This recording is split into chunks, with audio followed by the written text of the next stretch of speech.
अध्यक्ष महोदय, मैं आपका धन्यवाद देना चाहता हूं कि इस महत्वपूर्ण विषय पे मुझे बोलने का मौका दे रहे हैं। मैं अपने साथी माननीय सदस्य गौरव गोगोई जी के से सहमत हूं। बहुत सारे महत्वपूर्ण उन्होंने बिंदु उठाए और अध्यक्ष महोदय,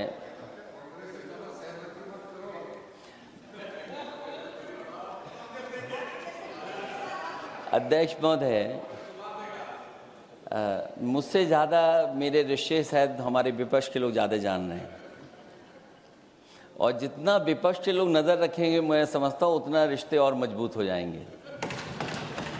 अध्यक्ष महोदय, मैं आंदोलन को बहुत दूर से देख रहा था और उस आंदोलन में जो जीत के बाद नारा लगा, एक नारा लगा अध्यक्ष महोदय, सरकार के खिलाफ नारा लगा कि सरकार को ये अहंकार था कि सरकार झुकती नहीं है, लेकिन उन्हीं नई पीढ़ी के लोगों ने ये वो नारा दिया कि झुकाने वाला चाहिए, सरकार भी झुकती है और सरकारों को झुकाना भी नौजवानों को आता है। सरकार झुकी और स्वीकार किया उन्होंने। जो करोड़ों नौजवान जो मांग कर रहे थे कि सबसे पहले जो मंत्री जी हैं वो इस्तीफा दें, और बिंदु दूसरे अलग हैं जो हम लोगों को जानकारी में मिल रहा है। अध्यक्ष महोदय, सरकार हर विषय पे स्वीकार किया है, लेकिन पता नहीं अध्यक्ष महोदय ये बात समझ में नहीं आ रही है कि सदन में उन आश्वासनों को क्यों नहीं रख रही है सरकार जो सहमति बनी है। और उसके बाद अध्यक्ष महोदय, हम लोगों ने देखा कि जब मंत्री जी लौटे हैं, मंत्री नहीं रहे, उसके बाद सदन के बाहर उनका स्वागत किया गया। अध्यक्ष महोदय, जो स्वागत हुआ उसके लिए हमें कोई शिकायत नहीं है, लेकिन माननीय सदस्यों को कितनी बड़ी राहत मिली होगी, कितने बड़े संकट से बचाया उन्होंने। एक प्रधान जी को हटा करके प्रधानमंत्री बचा लिया आपने। और ऐसा अध्यक्ष महोदय आंदोलन किसी ने नहीं देखा जिस आंदोलन में नई पीढ़ी के लोग, कम उम्र के लोग निकल करके आ गए और जो नारे दिए गए। ये सरकार पिछले कई वर्षों से नकारात्मक प्रचार पर टिकी हुई थी, नकारात्मक राजनीति करती थी और न जाने कितने हजार करोड़ रुपए खर्च किए होंगे सरकार ने नकारात्मक राजनीति के लिए। लेकिन नई पीढ़ी को मैं बधाई देना चाहता हूं, उनके मनोबल को और उनकी एकता को, और जिस तरीके से उन्होंने प्रचार किया, अंततः सरकार को झुकना पड़ गया। भाजपा वचन नहीं देती, जुमला देती है। तो मुझे उम्मीद है कि सभी युवा नौजवानों का जो मांग की है उन्होंने, उन सभी मांगों को सरकार स्वीकार करेगी। और सरकार ये भी स्वीकार कर लिया होगा कि कोई दल मजाक में बना तो कितनी बड़ा दल बन गया। जो कोई चीज मजाक से शुरू हुई वो कितना सीरियस हो गई, और इतना सीरियस हुई कि हमारी सरकार लोकतांत्रिक हो गई कि जो उनको धरने पे बैठने दिया। सरकार लोकतांत्रिक थी कि उन्हें धरने पर बैठने दिया। हमने वो भी समय देखा है कि जहां पर धरने पर नहीं बैठने दिया, वर्षों वर्ष लोग बैठे रहे धरने पर, उनकी सुनी नहीं गई। इसी दिल्ली को घेरा था किसानों ने, और सरकार को लगा कि चुनाव आ गया तो सरकार ने तीनों काले कानून वापस ले लिए। जब सरकार घबरा जाती है, डर जाती है, तो सरकार स्वीकार कर लेती है। इसीलिए वो नारा मुझे अक्सर याद आता है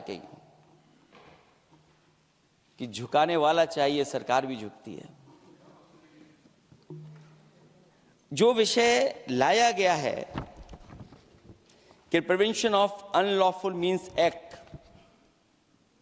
सरकार को कम से कम ये बताना चाहिए था कि 2024 में जब ये लेकर के आए थे तो आज 2026 में कैसे पेपर लीक हो गया। और केवल गिनती के 1-2 पेपर लीक नहीं हुए हैं। ये ऐसा आंदोलन रहा जिसमें माँ बाप और नई पीढ़ी के लोग सब जुड़ गए। अगर हम ये माने कि 20 लाख बच्चों ने परीक्षा लिखी थी और उनके घर परिवार के सदस्यों को हम इसमें जोड़ दें, दादा दादी, माँ बाप और परिवार का कोई सदस्य, तो 5 लोग प्रभावित थे।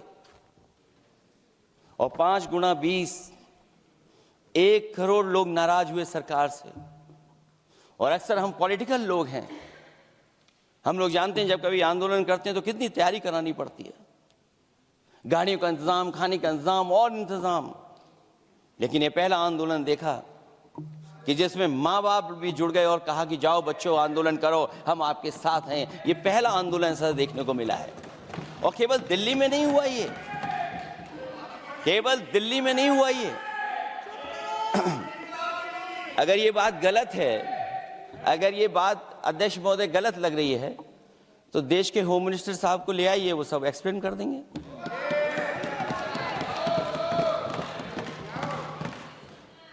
पहला आंदोलन जिसमें माँ बाप ने साथ दिया, क्योंकि परीक्षा से कितना दुखी हैं लोग। ये जो परीक्षाएं लीक हुई हैं, कई महीनों पहले ये किताब बना दी थी। और अध्यक्ष महोदय, जो लोग चढ़ावा चोरी नहीं बचा पाए, वो पेपर लीक कैसे बचा पाएंगे?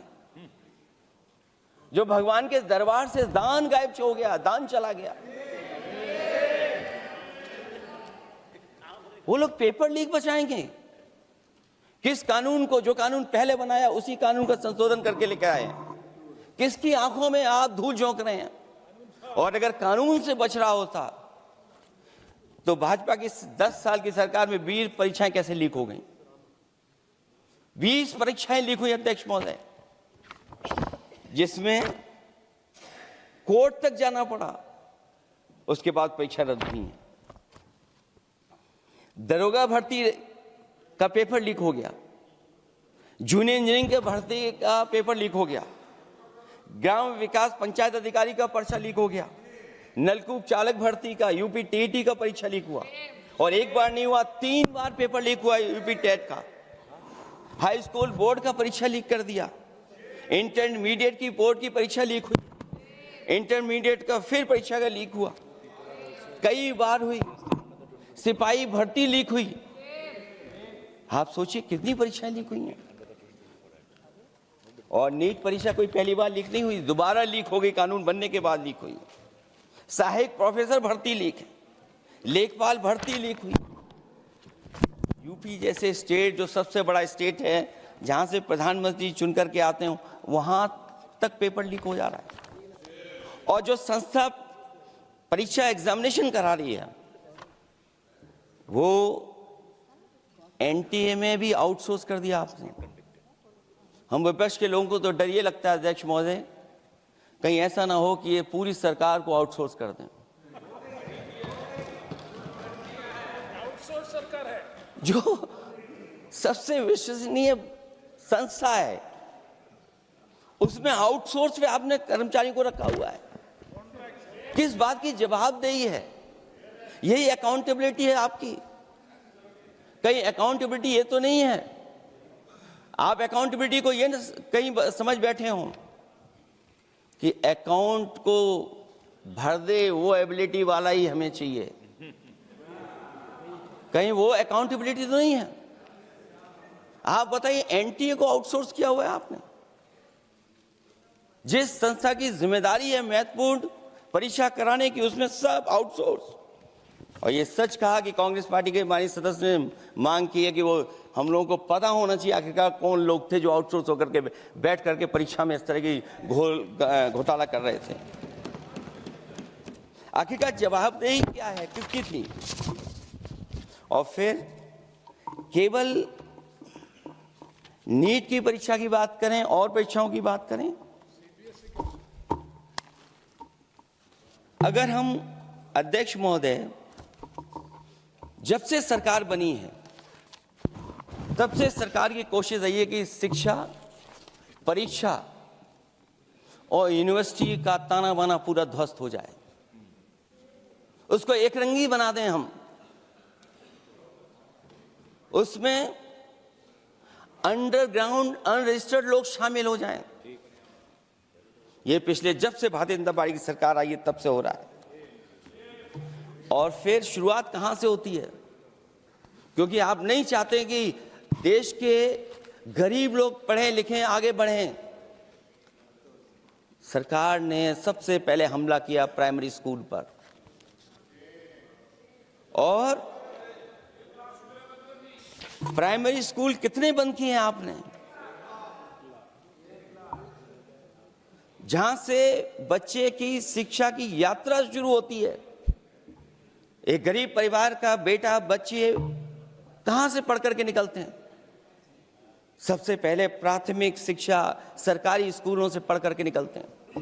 हमारे बहुत सारे माननीय सदस्य होंगे, वो उन्हीं प्राथमिक विद्यालयों से पढ़ करके आज इस सदन तक पहुंचे होंगे।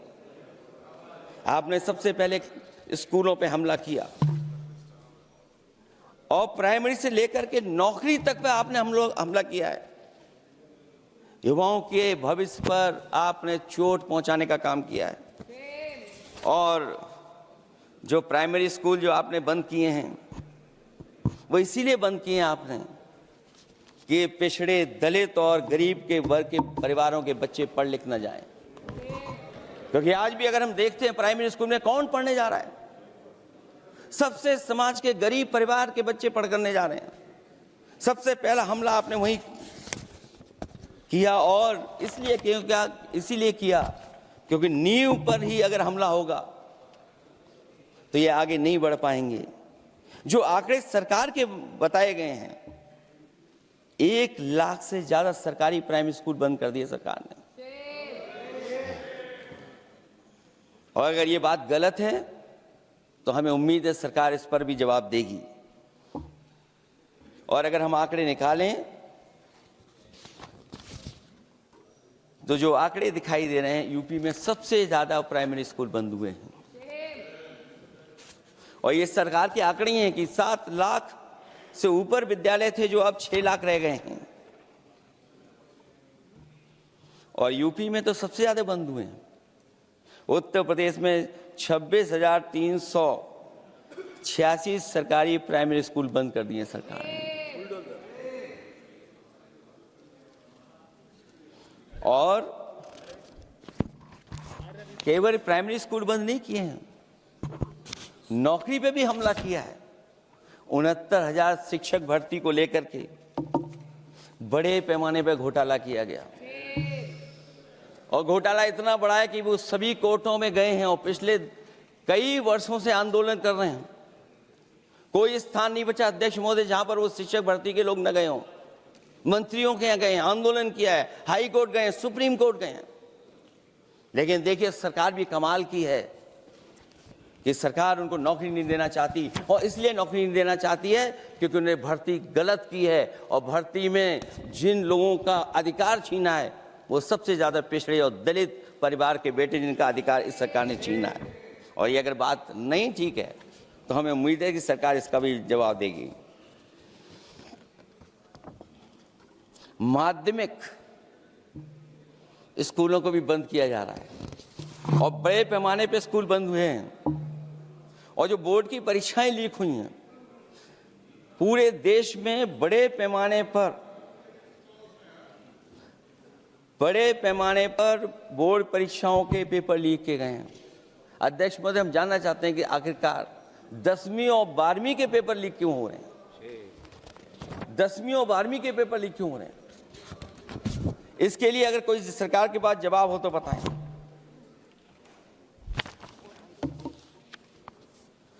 और जो बच्चियों ने जान दी है नीट की परीक्षा में, जब परीक्षा का पेपर लीक हो गया है, अध्यक्ष महोदय, मैं अपनी तरफ से, पार्टी की तरफ से और सभी की तरफ से उन्हें श्रद्धांजलि देता हूं। और हमें उम्मीद है कि सरकार उन बच्चों की मांग मानेगी जिन बच्चों ने ये शर्त रखी है कि उनके परिवार के लोगों को 1 करोड़ मुआवजा दिया जाए।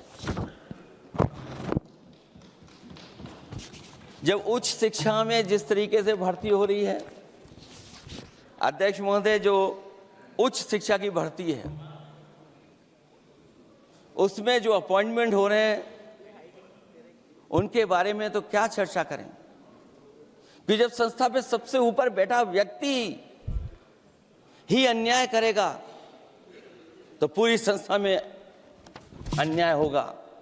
जब से ये सरकार आई है, जो बड़ी बड़ी संस्थाएं हैं, उन सब संस्थाओं में एक रंगी लोगों को बैठा करके उन संस्थाओं को ध्वस्त करने का काम कर रहे हैं, और न केवल उन संस्थाओं को खराब कर रहे हैं, बल्कि अध्यक्ष महोदय,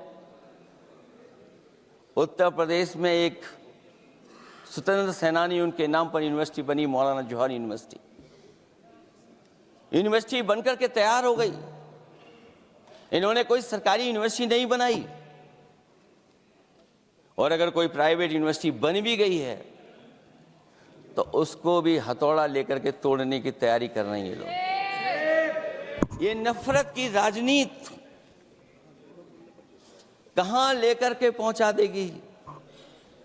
और जब से बीजेपी की सरकार आई है, तब से नफरत की राजनीति और दूसरे लोगों के साथ किस तरह का व्यवहार हो रहा है, उन्हें कहीं भी न्याय तक नहीं दिला पाई सरकार।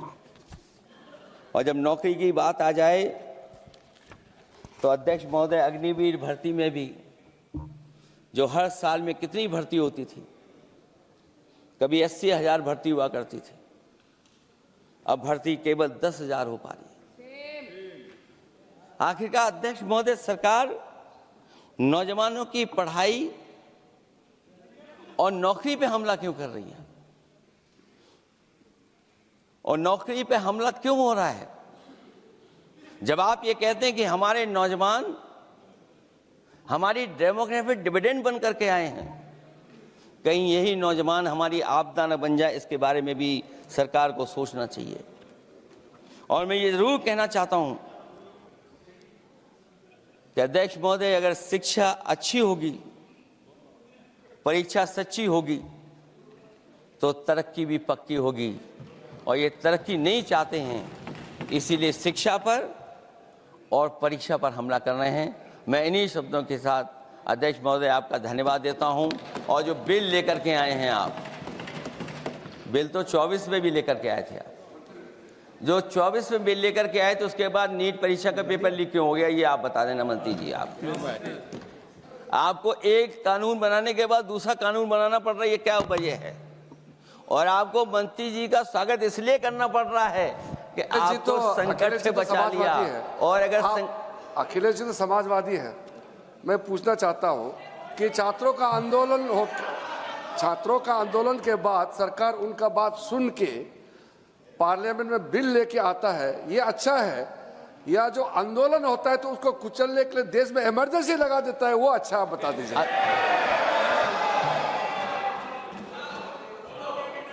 अध्यक्ष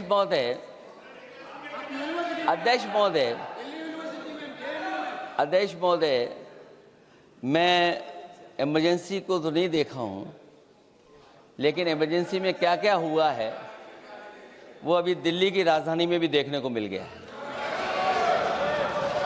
आंसू के गैस के गोले और लकड़ी में लगा हुआ कुछ कील का और कांटे की चीजें, उस समय करंट नहीं लगाया जाता था, इस बार करंट लगाया गया है। तो ये इमरजेंसी के बराबर ही हुआ है हमला, कम नहीं है। इमरजेंसी से कम अन्याय नहीं कर रहे हैं आप लोग। और याद करिए अध्यक्ष महोदय, अगर इमरजेंसी इन्हें याद आ गई है, अगर इमरजेंसी अध्यक्ष महोदय इन्हें याद आ गई है, तो इमरजेंसी के बाद भी परिवर्तन हुआ था, और हमें भरोसा है कि इसके बाद भी परिवर्तन होगा। और अध्यक्ष महोदय, मैं आखिरी में कहना चाहता हूं, कानून से नहीं, नियत साफ होगी तब नीट का परीक्षा साफ होगी।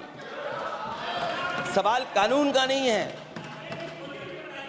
आपकी नियत साफ नहीं है। और जिस समय आपकी नियत साफ होगी तो परीक्षा भी साफ हो जाएगी। और हमारे साथी जो कुछ और बातें उठा रहे हैं, आज मौका नहीं है, लेकिन आपको भगवान भी माफ नहीं करेंगे, क्योंकि आप चढ़ावा चोरी में शामिल हुए हैं। और चढ़ावा ही नहीं, जो गुप्त दान था वो भी चोरी हुआ है। गुप्त दान और ये पाप की श्रेणी में नहीं आता है, महापाप की श्रेणी में आता है। Akhilesh ji bill pay. और अध्यक्ष महोदय, आखिरी में मैं इतना ही कहना चाहता हूं, शिक्षा की रक्षा के लिए जो आंदोलन हुआ है वो हमेशा आंदोलन जीतेंगे। बहुत बहुत धन्यवाद, बहुत बहुत आभार प्रकट करता हूं। राजनीति हो या क्रिकेट, देश विदेश की ब्रेकिंग हो या आपके मोहल्ले की बड़ी खबर, सब मिलेगा एक ही ऐप में, सबसे तेज और भरोसेमंद। अभी डाउनलोड करें दैनिक भास्कर डिजिटल।